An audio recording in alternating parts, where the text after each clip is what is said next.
அன்பிற்குரிய சகோதர சகோதரிகளை, இந்த வக்ஃபு போருடைய சட்ட மசோதாவை நேற்று நள்ளிரவில் 2 மணிக்கு வாக்கெடுப்பு நடத்தி நிறைவேற்றியிருக்கிறார்கள். இரவில் பார்லிமெண்ட் நல்ல தூக்க காலத்தில் இருப்பாங்கன்னு சொல்லிட்டு நள்ளிரவு 2 மணிக்கு வாக்கெடுப்பு நடத்தி நினைஞ்சிருக்கிறாங்க. அந்த மசோதா நிறைவேறி போச்சு, பாராளுமன்றத்தில் நிறைவேறி போச்சு, அப்புறம் மாநிலங்கள் அவையிலையும் நிறைவேறி போச்சு. நிறைவேறதில் இவங்களுக்கு பிஜேபிக்கு இருக்கிற மெம்பர் 240 தான். ஒரு மசோதா நிறைவேறுவதாக இருந்தால் சரி பாதிக்கு மேலே ஒன்று கூட இருக்கணும். 540 எம்பிக்கள் இருந்தாங்கன்னு சொன்னால் 271 பேர் வாக்களித்தா தான் நிறைவேறும். இவங்களுக்கு இருக்கிறது 240 தான் இருக்கிறாங்க. 240 பேர் ஆதரவு தெரிவித்தால் ஜெயிக்க முடியாது தீர்மானம். ஆனால் இது எதை கொண்டு எப்படி இந்த ஓட்டில் 288 இப்படி வந்துச்சுன்னு கேட்டால், அந்த நிதிஷ்குமாருங்கிற முஸ்லீம்களுக்கு நண்பன் வேஷம் போட்டு இருக்கிற நிதிஷ்குமார், சந்திரபாபு நாயுடு, அந்த ராம்விலாஸ் பாஸ்வானுடைய மகன், இவங்களெல்லாம் முஸ்லீமுக்கு நண்பர்னு வேடம் போட்டு கொண்டு ஏமாற்றி கொண்டு இருந்தாங்கல்ல. நாங்கள் பிஜேபியில் இருந்தாலும் பிஜேபியால் ஒரு தீமை வரும் என்றால் நாங்கள் தடுத்து நிறுத்திடுவோம் என்றெல்லாம் டைலாக் விட்டு ஏமாற்றிட்டு இருந்தாங்க. இப்போ சாயம் வலுத்துருச்சு, எல்லோரும் சேர்ந்து நினைஞ்சிட்டான்.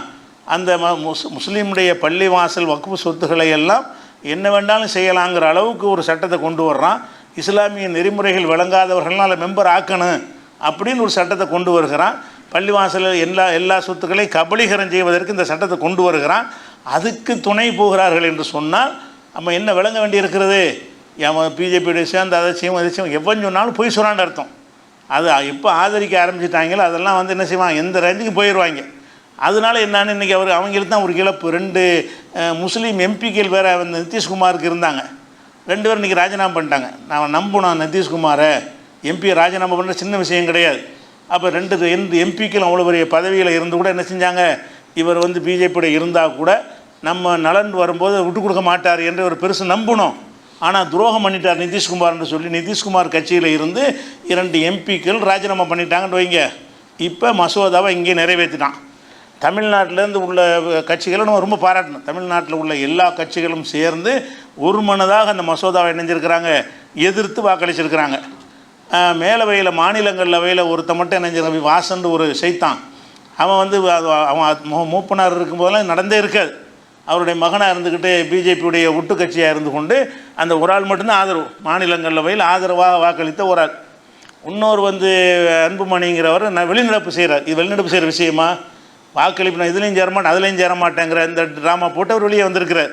அப்போ இந்த 2 பேர் தான் துரோகம் பண்ணியிருக்கிறார்களே தவிர பாக்கி எல்லா அதிமுக உள்பட எல்லா கட்சியுடைய எம்பிக்களும் இணைஞ்சிருக்காங்க, அதை எதிர்த்து வாக்களித்திருக்கிறார்கள். அதை நம்ம வரவேற்கணும், அவங்களுடைய உழைப்பை நம்ம பாராட்டணும். ஒரு நல்ல வேலையை செஞ்சுருக்கிறாங்க. ஆனாலும் இப்போ பாஸ் ஆகிடுச்சு. பாஸ் ஆன பிறகு அந்த போராட்டம் இந்த போராட்டம் அதெல்லாம் வேஸ்ட்டு. சட்டம் பாஸ் ஆகிடுச்சு. நாளைக்கு இப்போ ஜனாதிபதிக்கு அனுப்புவாங்க, கையெழுத்து போட்டு அனுப்பிடுவாங்க.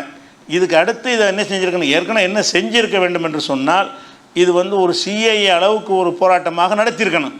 சும்மா ஒவ்வொரு கட்சிக்காரங்களும் நாங்களும் இருக்கிறோன்னு காட்டுவதற்காக வேண்டி இங்கிட்ட ஒரு 100 பேர், அவன் ஒரு 100 பேர், இவன் ஒரு 100 பேர் போட்டு கத்திட்டு நாங்கள் வக்குப்புக்காக வேண்டி போராடிட்டோம்ல, அதெல்லாம் வேலைக்கு ஆகாது. சிஐக்கு போராடினோம்ல, நாடு ஸ்தம்பிக்கணும். ஸ்தம்பிக்கிற அளவுக்கு உட்காந்துருந்தாலும் அதை கொண்டே வந்திருக்க மாட்டான். ஆரம்ப காலத்தில் இந்த சாகின் பாக்கில் உட்காந்த மாதிரி ஒரு போராட்டமாக மக்கள் எடுத்திருந்தாங்கன்னு சொன்னால் நிச்சயமாக அந்த தீர்மானத்தை எடுத்திருக்க உலக கவனத்தைலாம் பெற்றும். முஸ்லீம்களுக்கு என்னமோ நடக்குன்னு சர்வதேச பார்வையெல்லாம் வரும்போது என்ன செய்வாங்கன்னா பயந்து இது பெரிய இஷ்யூ ஆகுது, முஸ்லீம் நாடுகள்லாம் அது நம்மளை கவனத்தில் கொண்டாங்கன்னா நமக்கு பெரிய பாதிப்பாயிருங்கிற ஒரு நிலைமை ஏற்படுத்தி இருக்கலாம். ஆனால் யாரும் என்ன செய்யலை, அப்படியான முன்னெடுப்பு செய்யவில்லை. தங்களே அடையாளம் காட்டிக் கொள்வதற்கு தனித்தனி இயக்கங்களாக போராட்டங்கள் பண்ணினாங்க. இனி பண்ணுறது வேலையில்லை. இனி ஒரே விஷயம் என்னென்னு கேட்டால், நீதிமன்றத்தில் நிற்காது. நீதிமன்றத்தில் முஸ்லீமுடைய ஒரு சொத்தை முஸ்லீம் அல்லாதவர்களை கொண்டு நிர்வகிக்கலாம்னு வரக்கூடிய அந்த ஒரு பேஸில் அடிபட்டு போயிடும். இது மத ரீதியான ஒரு நிறுவனம், மத ரீதியான விஷயத்தை மத ரீதியான நம்பிக்கை உள்ளவர்கள் தான் நிர்வகிக்கணும். வக்ஃப் போர்டில் 2 முஸ்லீம் அல்லாத கண்டிப்பாக இருக்கணுங்கிறான். அதுக்கப்புறம் எம்பி எம்எல்ஏ 2 பேர் இருக்கணுங்கிறான். அது முஸ்லீம்ன்ற வார்த்தை முன்னாடி வச்சு எடுத்துக்கிட்டான். அதுவும் முஸ்லீம் இல்லாமல் இருக்கலாம். 2 கம்பல்சரியான முஸ்லீம் அல்லாதவர்கள் 2 பேர் இருக்கணுமா. அதுபோக எம்பி எம்எல்ஏன்னு இருக்கும்போது முதல்ல உள்ள சட்டத்தில் எப்படி இருந்துச்சுன்னா முஸ்லீம் எம்எல்ஏ முஸ்லீம் எம்பி அந்த முஸ்லீம்கிற மைனஸ் பண்ணி விட்டாங்க.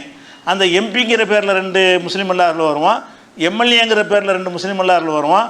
2 பேர் கொடுக்கணுங்கிற வகையில் வருவான். கடைசியில் 11 பேர் கொண்ட உறுப்பினரில் முஸ்லீம் அல்லாதவர்கள் 7 பேர் இருப்பாங்க. வக்ஃபை நிர்வகிக்கிற வக்ஃபுனா என்னென்னு தெரியாதவன் 7 பேர் இருப்பான். ஆக இந்த சொத்துக்களை திட்டம் போட்டு அடிக்க பிளான் பண்ணிட்டாங்க. இருந்தாலும் நீதிமன்றத்தை நம்ம எப்படி நம்புறது? பாபர் மசூதி ஏற்கனவே முன்னாடி அனுபவத்தில் இருக்கிறது. இருந்தாலும் சட்ட போராட்டம் நடத்துவோம்னு சொல்லி பண்ணிக்கிட்டு இருக்கிறார்கள். அதில் வெற்றி கிடைக்கவும் வாய்ப்பு இருக்கிறது. அந்த வழக்கமான நீதிபதிகள் தங்களுடைய வேலையை காட்டுவதற்கு வாய்ப்பு இருக்குது. இதனால் இப்போ நம்ம தெரிஞ்சுக்கிற விஷயம் என்னன்னு கேட்டால், கடந்த காலத்தில் இப்படிலாம் நடக்கும்னு தெரியாமல் நம்முடைய முன்னோர்கள் சொத்துக்களை எழுதி வச்சுட்டு போயிட்டாங்க. ஒரு பள்ளிவாசல்னு சொன்னால் அது பள்ளிவாசலுக்கு மட்டும் எழுதி வைக்காமல், இந்த பள்ளிவாசல் தொடர்ந்து இயங்கணுமாக இருந்தால் அதுக்கு 100 ஏக்கர், இதுக்கு 50 ஏக்கர், அது இது வருவாய் வர்றதுக்கு எழுதி வச்சுட்டு போயிட்டாங்க. இனிமேல் அந்த மாதிரி செஞ்சிடாதீங்க. இனிமேல் செய்வதாக இருந்தால் ஒரு பள்ளிவாசல் கட்டுறதுக்கு உதவி செய்யுங்க. பள்ளிவாசலுடைய வருமானத்துக்கு சொத்து வாங்கி கொடுக்குறோன்னு போனீங்கன்னு சொன்னால் அது நீங்கள் போயிடுவே, இது உங்கள்கிட்ட இருக்காது. இந்த எடுத்துட்டாங்கல்ல, இந்த அவ்வளோ சொத்து எண்ணத்தை இந்த மக்கள்லாம் கொடுத்துருப்பாங்க. எவ்வளோ கஷ்டப்பட்டு சம்பாதித்து இது ஒரு நல்ல காரியம், நம்ம சாவுக்கு பிறகு நன்மை தரட்டும் தானே கொடுத்தாங்க.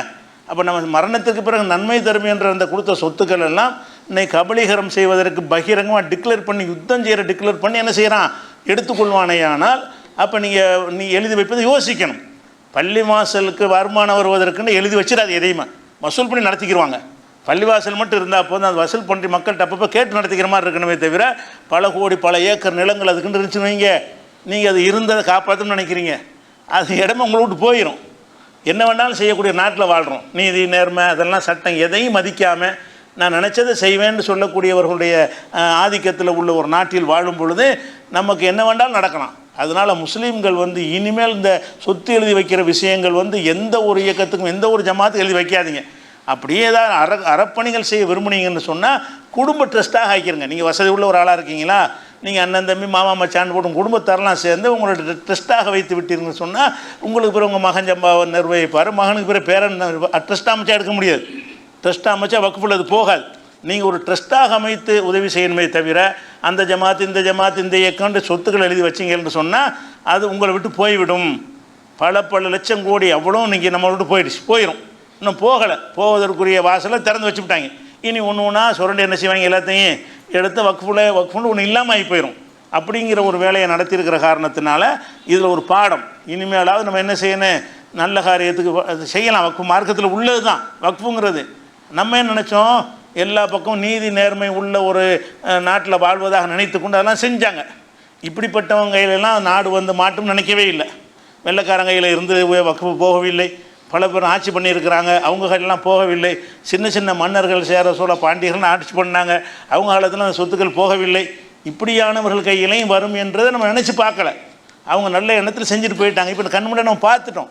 பார்த்த பிறகு இந்த சொத்துக்களை எழுதி வைக்கிற அந்த ஒரு விஷயத்தை கவனமாக இருக்கணும். நம்மளை விட்டு போயிடக்கூடாது. எழுதி வச்சா நம்மளுக்கு இல்லை, விளங்கிக்கிறங்க. நீங்கள் ஒரு பள்ளிவாசலுக்கு 100 ஏக்கர் எழுதி வச்சுன்னு வைங்க, நீங்கள் எழுதி வச்சோன்னா முடிஞ்சு வச்சு கதை என்னது, இவங்க வயலில் விழுந்துடும். உளுந்து என்ன செய்வான்னா 100 ஏக்கரை என்ன செய்வான், ஆளுக்கு 25 ஏக்கரா 4 பேர் பங்கு போட்டு போயிடுவாங்க. அது உங்களுடைய நோக்கம் நிறைவேறாது. அதுக்கு என்ன செய்யுங்க, இருக்கிற தான தர்மங்களை பண்ணுங்கள். அல்லது நிலையாக அது நிற்க வேண்டுமாக இருந்தால் அவரவர் யார் அதை தானம் செய்கிறீர்களோ அவங்களுடைய குடும்ப உறுப்பினர்களை போட்டு ஃபேமிலி ட்ரஸ்ட்டுன்னு போட்டு என்ன செய்யுங்க, அவங்க ஃபேமிலி நிர்வாகம் பண்ணும். இந்த பள்ளிவாசல் இருந்துட்டு போகுது, இந்த சொத்து எங்கள் ஃபேமிலி நிர்வாகம் பண்ணும், அதனுடைய வருமானத்தை நல்ல காரியத்தில் செலவு பண்ணுவோன்னு சொன்னீர்களே. ஆனால் குடும்ப ட்ரஸ்ட்டில் எவனும் தலையிடலாது. குடும்ப ட்ரஸ்ட், குடும்பத்தில் உள்ள ட்ரஸ்ட், என் குடும்பத்தார் மட்டும் அதில் இருப்போம் என்று இருந்தால் அந்த குடும்பத்தார்கள் காப்பாற்றிடுவாங்க. அவங்களுடைய அவங்க திங்கிறவங்க இல்லையில, எவனோ ஒன்றாவது விட்டியெல்லாம் அவனுக்கு அந்த சொத்துடைய அருமை தெரியாது. யார் எழுதி கொடுத்தானோ அவனுக்கு அந்த அருமை தெரியும். அதனால் அந்த சொத்துக்கள் எதுவும் எழுதி வைக்கிறதா இருந்தால் எழுதி வச்சிடாதீங்க.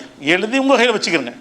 எழுதி என்ன செய்யணும், உங்கள் குடும்ப ட்ரஸ்ட்டாக வைத்து கொண்டீர்களே என்றால் அந்த சொத்து காப்பாற்றப்படும். அல்லது என்ன செய்யுங்கன்னு கேட்டால் வந்து எழுதாமல் போயிருங்க. இருக்க சொத்துக்களை தான தர்மம் பண்ணிவிட்டு ஏழைப்பாளையில் கொடுத்துட்டு போங்க, அது நன்மை தரக்கூடியதாக இருக்கும். பள்ளிவாசலுக்கு தர்காவுக்கு அது போக என்ன செஞ்சிட்டாங்கன்னா, இதில் நம்மள்கிட்ட ஒரு மிஸ்டேக் அதில் இருந்துச்சு. அந்த வக்ஃபில் பலதரப்பட்ட ஆளுக்கு இருக்கிறாங்க.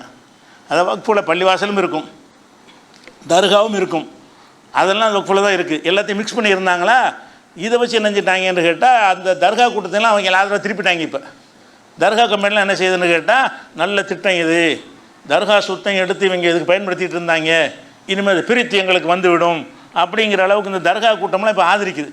தர்கா கூட்டம் சூஃபி கூட்டம்லாம் எதுக்கு பெரிய எழுச்சி வரலன்னு கேட்டால், தர்கா கூட்டம் சூஃபி கூட்டம்லாம் என்ன செய்கிறாங்கன்னு கேட்டால் இது நல்லது தான். ஏன்னு கேட்டால் வக்ஃபுன்னு ஒரே இதை வைத்துக்கொண்டு பள்ளிவாசல் தர்காவுக்குள்ளே சொத்தை பள்ளிவாசலில் செலவு பண்ணுறாங்க, தர்காவுக்கு தானே செலவு பண்ணணும், அதையும் வக்ஃபுண்டு ஒன்றாக்கி விட்டாங்கன்னு சொல்லி அந்த சட்டத்தெல்லாம் கொண்டு வந்திருக்கிறாங்க. அவர்களுடைய தனித்தனியாக பிரிக்கப்படும்னு சொல்லி. அதே மாதிரி இந்த போரா இருக்காங்க, அவங்களுக்கு நிறைய வக்ஃபு சொத்துக்கள் இருக்குது. ஷியாக்களுக்கு தனி வாரி அமைக்கப்படும், அதெல்லாம் வந்து சட்டத்தில் கொண்டு வந்திருக்கிறாங்க. அதில் வச்சு என்ன செய்கிறாங்கன்னா, முஸ்லீம்களே சில பேர் எங்களுக்கு தனி வாரியமாக நாங்களும் ஆதரிக்கிறோம், அப்போ இந்த தீர்மானம் சிறப்பானதுன்னு சொல்லக்கூடிய முஸ்லீம்களையும் உண்டாக்கிட்டாங்க. ஏன்னு கேட்டால் அந்த வக்ஃபை வந்து பிரிக்கப்படாமல் எல்லாம் வக்ஃபுன்னு முறைப்படி சரியில் பிரித்து தான் இருக்கணும். இந்த தர்காவையும் பள்ளியாசனம் உண்டாக்க முடியுமா? அல்லாஹ் வணங்குறதுக்குரிய சொத்தை கொண்டு அவனுக்கு கொடுக்கவும் முடியாது, கண்டதை வணங்கக்கூடிய சொத்தை கொண்டாந்து இங்கே எடுக்கவும் முடியாது. ஆனால் அந்த பிரித்து ஆளாமல் நினைச்சிட்டாங்கன்னா வக்ஃபு சொத்துக்கள் அப்படி தான் வச்சுருந்தாங்க. இதை வந்து என்ன செய்யறான், அதை கண்டுபிடிச்சி இதை வந்து இவங்க தர்காக்காரங்களாம் வென்றெடுப்பதாக இருந்தால் உங்கள் தர்கா சொத்தை எல்லாம் இவங்க வந்து பள்ளியாசலுக்கு ஆக்க பார்க்குறாங்க, பிரிச்சுருவோன்றோன்னே சிறந்த சட்டம்னு கத்துறாங்க. யார்? இந்த தர்கா கூட்டமும் தரிகா கூட்டமும் சூஃபி கூட்டமும் என்ன செய்கிறாங்க, அவங்களுக்கு முழு சப்போர்ட்டாக இன்றைக்கி பேசக்கூடிய பெரிய பெரிய தர்காவை நிர்வகிக்கிறவர்கள்லாம் இது நல்ல சட்டம்ங்கிறாங்க. ஏன்னு கேட்டால் அவங்களுக்கு தனி இது வரப்போகுது, இப்போ தர்காவுடைய முன்னேற்றத்துக்கு உள்ளதாக வரப்போகுதுங்கிற அடிப்படையில் செய்கிறாங்க. அதனால் அந்த ஒரு விஷயத்தை வைத்து பிரித்தாண்டுட்டாங்க. எல்லாம் ஒன்றுலாம் சேர முடியாது. இந்த வக்ஃபு சம்பந்தமாக செஞ்சால் அந்த தர்கா கூட்டம் தரிகா கூட்டம்லாம் ரோட்டில் நிற்காது. சிஏக்கு ரெண்டு மாதிரி சிஏன்னு அனைவருக்கும் உள்ள ஒரு விஷயம், நம்மளை 2-3 பிரிய முடியாது. இதில் பிரிக்கக்கூடிய ஒரு நிலைமை ஏற்பட்ட ஒரு காரணத்தினால் பின்னடைவாக இருக்கிறது. அதனால் அந்த சொத்துக்களை காப்பாற்றுவதற்கு என்ன செய்யணும், நாம் தான் கவனமாக இருந்து கொள்ள வேண்டும் என்பதை ஒரு தகவலாக சொல்லிக் கொடுக்குறேன். அஸ்ஸலாமு அலைக்கும்.